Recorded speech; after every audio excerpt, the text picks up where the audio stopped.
Sa ibang balita, humupa na ang baha sa maraming lugar kasabay ang pagbuti ng panahon.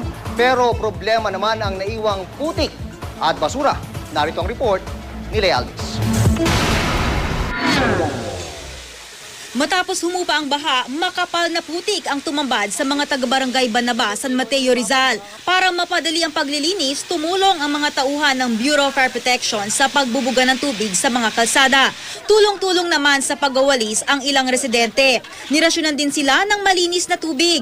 May medical mission at spiritual counseling din ang BFP. Mahigit 400 pamilya sa barangay ang apektado ng baha. Sa mga susunod na araw, pupunta rin daw ang mga taga-BFP sa iba pang binahang lugar sa Bulacan, Pampanga at Laguna. Makapal na putik din ang binubuno ng mga taga-barangay A. Rivera sa Hermosa, Bataan. Nananawagan sila ng tulong para mapabilis ang paglilinis, gayon din ng karagdagang pagkain para sa mga residenteng hindi makapaghanap buhay dahil sa kalamidad. Sa barangay Almacen naman sa bayan din ng Hermosa, mahigit 1 buwan na ang abot baywang na baha. Dahil apektado rin ng baha ang Almacen Elementary School, mahigit 1 buwan nang walang pasok ang mga estudyante.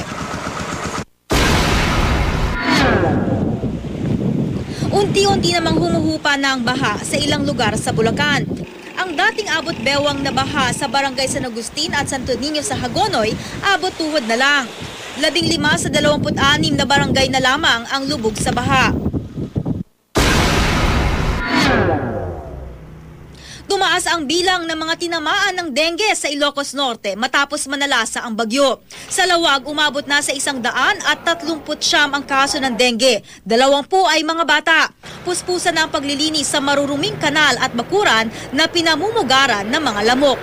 Lea Alves, GMA News.